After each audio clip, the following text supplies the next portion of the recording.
मैदान में आयोजित श्री राम जन्मभूमि पर प्रभु श्री रामलला के प्राण प्रतिष्ठा समारोह आदरणीय प्रधानमंत्री जी के करकमलों से 22 जनवरी को संपन्न होना है। स्वाभाविक रूप से संपूर्ण अयोध्या धाम और पूरे उत्तर प्रदेश और देश में उत्साह का माहौल है। अयोध्या में समारोह की दृष्टि से बाहर क्या व्यवस्थाएं हुई हैं, प्रशासन की इस व्यवस्था की समीक्षा करने के लिए आज पुनः मैं एक बार यहां पर आया हूं। स्थानीय स्तर पर प्रशासन ने और प्रदेश सरकार के मंत्रियों ने पहले से ही यहां पर सारी व्यवस्थाओं को, चाहे वह यहां के लोकल स्तर पर ट्रस्ट के साथ समन्वय का हो, यहां के सुविधाओं का हो, ट्रैफिक का है, सुरक्षा का है और अन्य सभी प्रकार की व्यवस्था को बेहतर तालमेल से आगे बढ़ा करके 22 जनवरी के इस ऐतिहासिक पल के कार्यक्रम को पूरी भव्यता के साथ, पूरी दिव्यता के साथ, सुरक्षित और सुव्यवस्थित तरीके से संपन्न करने के लिए अपनी तैयारियां लगभग पूरी कर ली हैं। अंतिम चरणों में सारी कार्रवाई उनकी चल रही है और युद्ध स्तर पर इसे हम समयबद्ध तरीके से आगे बढ़ा देंगे। 22 के बाद भी श्री राम जन्मभूमि तीर्थ क्षेत्र न्यास के द्वारा प्रभु श्री रामलला के दर्शन करने के लिए जो भी कार्य योजना तैयार होगी, इसके अनुसार यहां पर स्थानीय स्तर पर राज्य सरकार पूरा सहयोग करके आने वाले श्रद्धालुओं को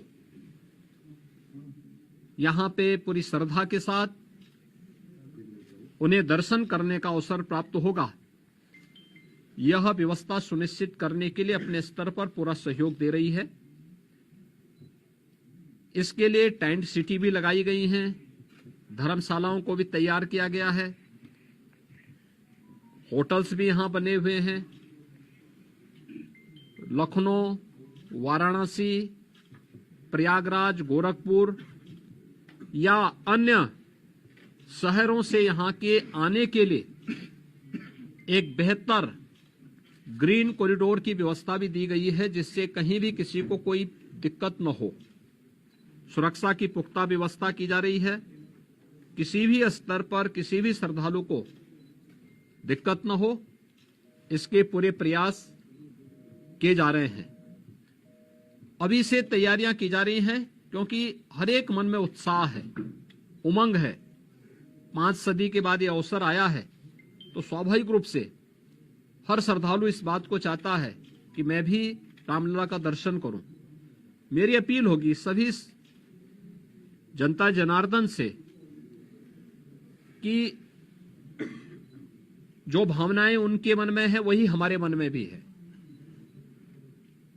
और इसलिए हम लोग बेहतर तालमेल और समन्वय से अगर दर्शन करने के लिए आएंगे तो दर्शन भी हो पाएगा और किसी प्रकार का कोई कष्ट किसी भी श्रद्धालु को और किसी भी आने वाले यात्री को अयोध्या धाम में नहीं होगी। पैदल लोग न चले।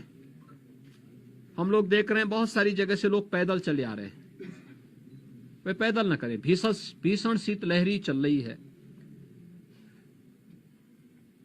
अपने बिना बताए कार्यक्रम के अनुसार भी न चले। राज्य के अंदर हम लोग व्यवस्थाएं दे रहे हैं, जनपदों को भी देंगे, राज्यों को भी व्यवस्था देंगे, हर एक व्यवस्था से साथ करेंगे। हम लोग भी कोऑर्डिनेशन करेंगे और हम लोग तीर्थ क्षेत्र न्यास के साथ भी हम एक इसके बारे में चर्चा करके विस्तृत कार्य योजना बनाएंगे।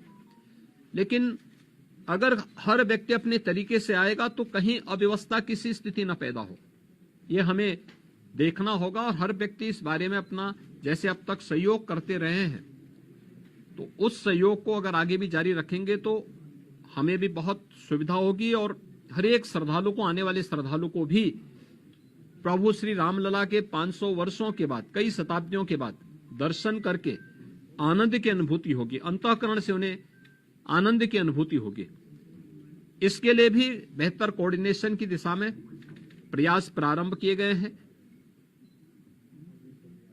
मैं पूरे विश्वास के साथ कह सकता हूं कि जैसे कार्यक्रम अब तक सभी सकुशल संपन्न हुए हैं, 22 जनवरी का कार्यक्रम भी एक ऐतिहासिक कार्यक्रम है। भारत के विश्वास और लोक आस्था की पुनर्प्रतिष्ठा का, भारत के गौरव की पुनर्प्रतिष्ठा का कार्यक्रम है। इस कार्यक्रम को हम लोग जनता जनार्दन और सभी आम जनमानस के सहयोग से, पूज्य संतों के आशीर्वाद से, रामलला की कृपा से सकुशल संपन्न करने में सफल होंगे। आप सभी यहां पर इस भीषण शीतलहरी में हैं। मैं आप सबको भी हृदय से धन्यवाद देता हूं कि अयोध्या की पल पल की घटनाओं को, पल पल की खबरों को आप देश तक पहुंचा रहे हैं और इस अपील को भी पहुंचाएंगे कि बिना प्रोग्राम के और बिना किसी उसके अगर लोग थोड़ा सा धैर्य रख करके अपनी बारी का इंतजार करने के साथ यहां के लिए कार्यक्रम के अनुसार आएंगे तो किसी को भी असुविधा नहीं होगी। इस प्रकार की व्यवस्थाएं यहां पर की जा रही हैं और प्रदेश सरकार, स्थानीय प्रशासन इसमें भरपूर सहयोग करेगा। बहुत बहुत धन्यवाद।